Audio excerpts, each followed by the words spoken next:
Le traité de Lisbonne qui porte les directives qui avaient été refusées de Constitution européenne. C'est ça.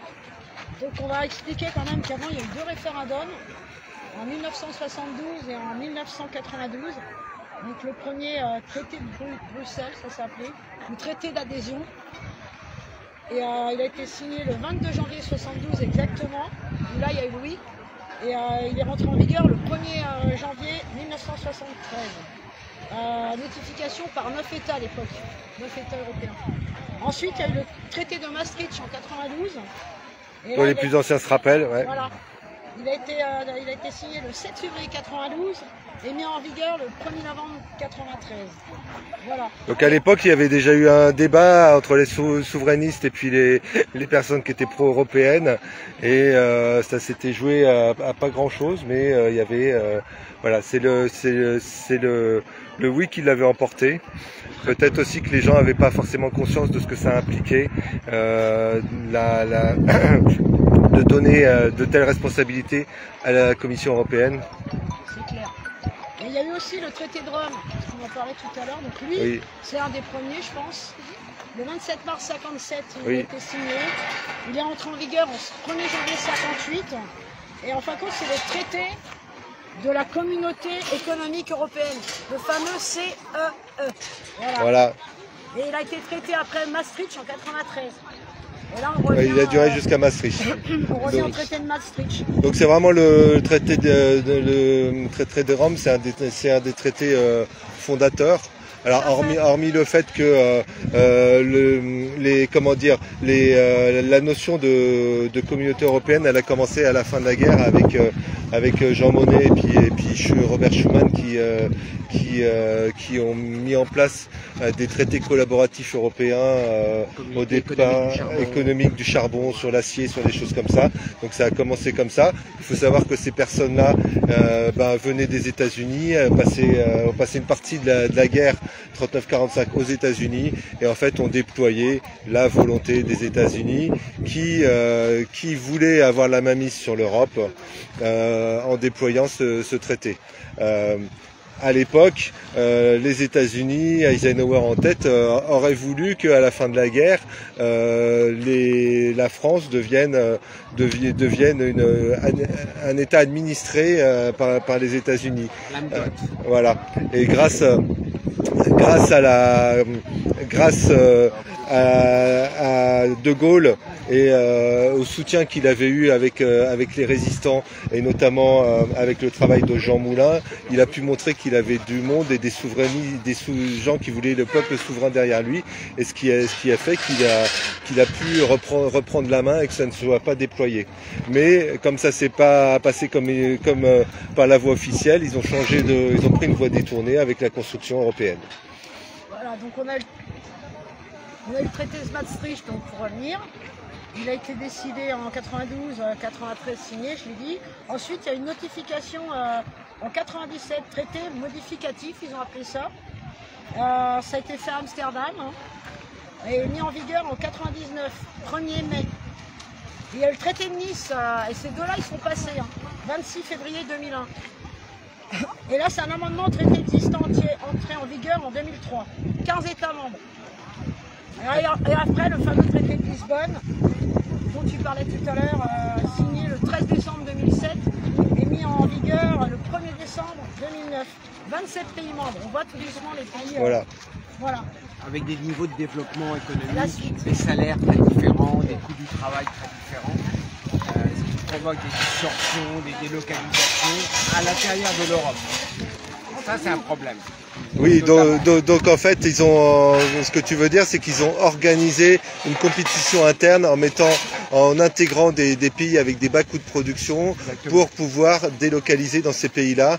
Et par contre, au détriment des pays comme la France, qui était plutôt hautement développés, et donc qui a perdu énormément de son industrie et de son autonomie à cause de ça. Et l'Europe, au départ, c'était 6 pays qui avaient à peu près le même niveau de vie. C'était le Benelux, l'Allemagne et l'Italie et la France. Et après, il y a eu l'élargissement et ça a mis en compétition tous les travailleurs avec des pays, tous les travailleurs d'Europe avec des pays à bas coût. Et on le voit aujourd'hui avec la désindustrialisation. Voilà. Il n'y a pas que la Chine. Ouais. Non, non. Avant la construction européenne, on était à peu près à 30% d'industrialisation dans le PIB. On est arrivé, je crois, à moins de 10% aujourd'hui. Ouais, moins de 10. Ouais. Moins de 10% aujourd'hui. Et on l'a tous vécu, on le voit. De toute façon, il n'y a quasiment plus rien qu'on peut fabriquer chez nous. On n'a plus du tout d'autonomie. Donc ça, c'est une première chose. Donc on a une perte d'autonomie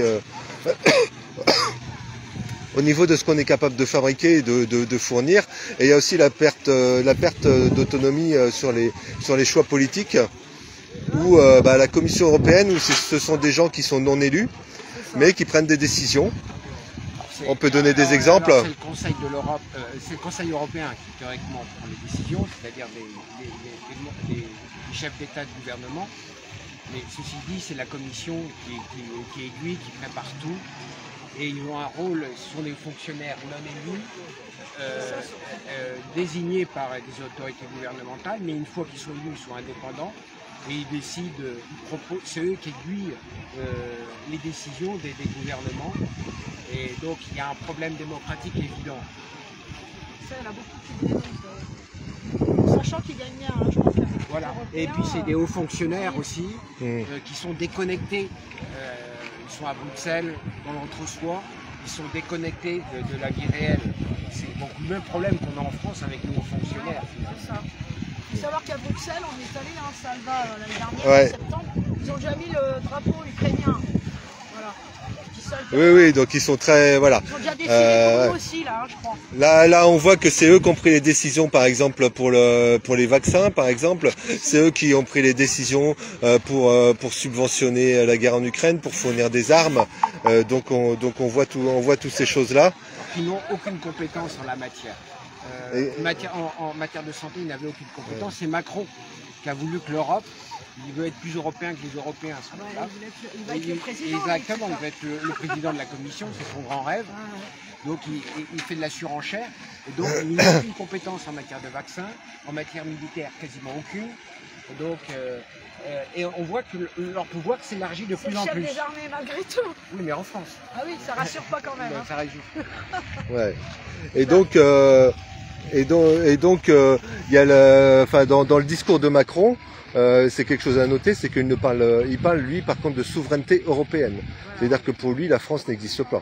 Lui il travaille pour la France, mais voilà. bon, en même temps la République on n'a aucun droit puisque on voit bien que tous les gens qui ont voulu un peu combattre légalement, on les a renvoyés vite fait chez eux, ouais. Quitte à même les emprisonner pour que ça les calme.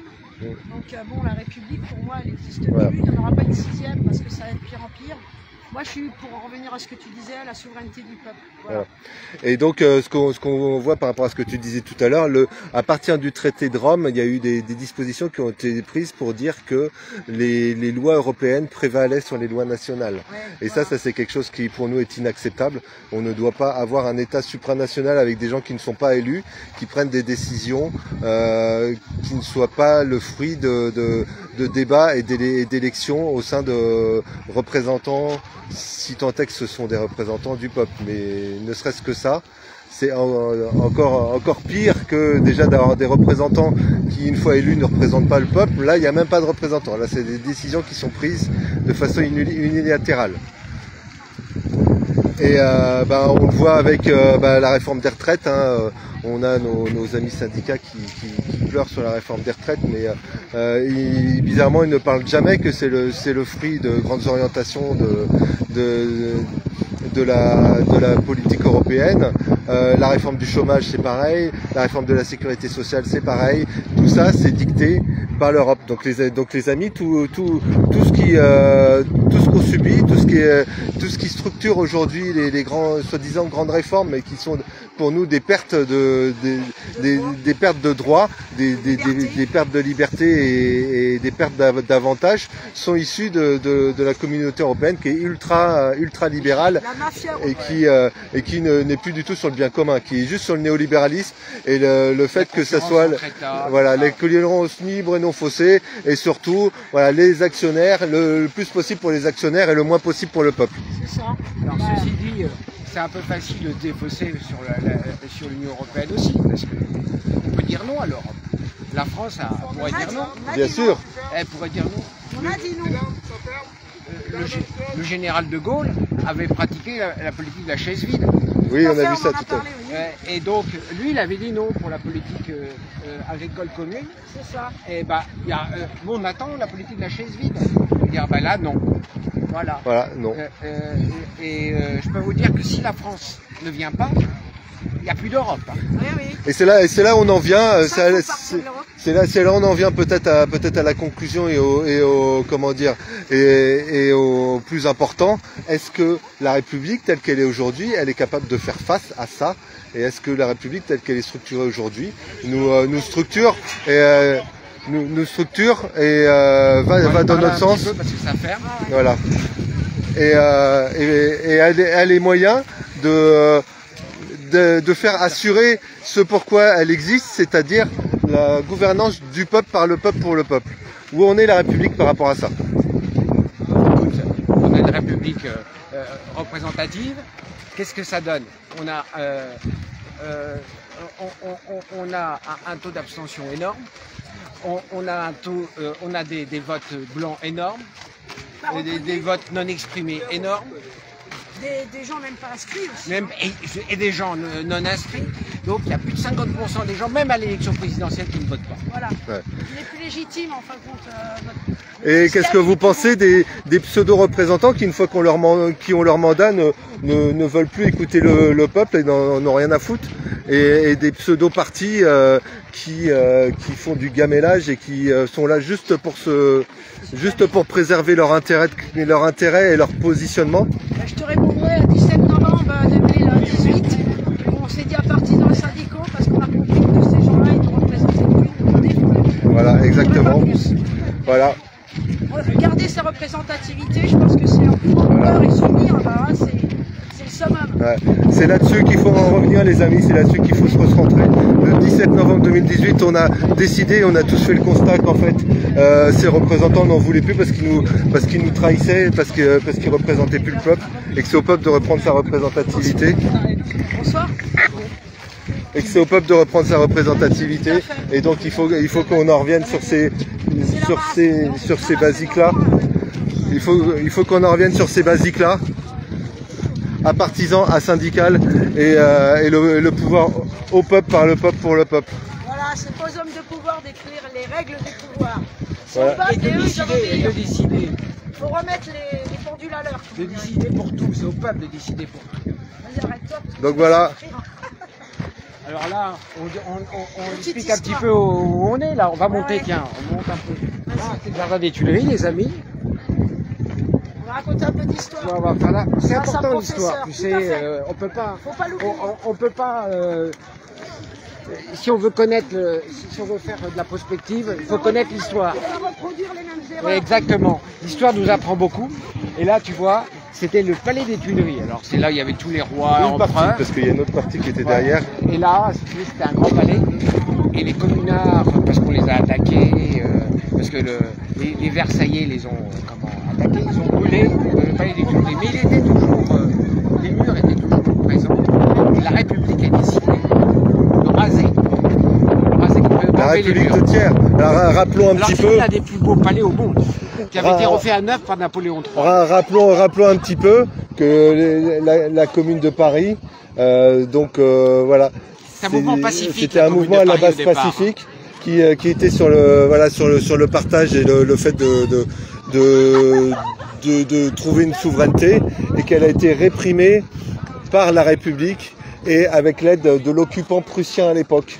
Et donc ça a été un massacre, les gens se sont fait massacrer, il y a eu des dizaines de milliers de morts par des Français avec l'aide d'Allemands. L'histoire se répète. Donc voilà ce qu'on est capable de faire quand on s'attaque à la pseudo-république qui tient plus à son statut qu'au bien commun. Donc là, vous avez le Louvre, les amis. Vous voyez. Derrière, là, vous avez l'Arc de Triomphe, qui a été vu par Napoléon. Je crois que c'est Napoléon Ier qui l'a construit. À ne pas confondre avec l'Arc de Triomphe, de l'autre côté. Oui. Et derrière, il y a la fameuse pyramide de Mitterrand. Voilà, la pyramide de Mitterrand, le franc-maçon. je pense pas qu'il était franc-maçon, Oh. mais il avait été entouré beaucoup de francs-maçons. Il était entouré beaucoup de francs-maçons. Il était beaucoup entouré de francs-maçons. Il avait un passé donc, qui ne lui permettait pas d'être franc-maçon. Et donc la...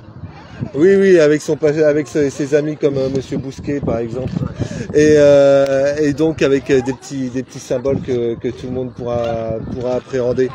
J'en dis pas plus. Voilà. Donc voilà les amis, on va se quitter sur ces belles images. Force et honneur à vous.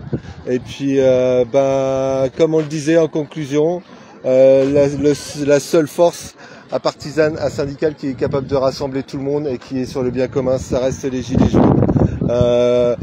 Si vous en êtes pas encore persuadé, vous allez voir après le 6 juin ce qui va se passer. Et donc j'espère que les gens vont pouvoir en tirer les conclusions qu'il le faut. Voilà. Force et honneur à tous. Aou. Aou.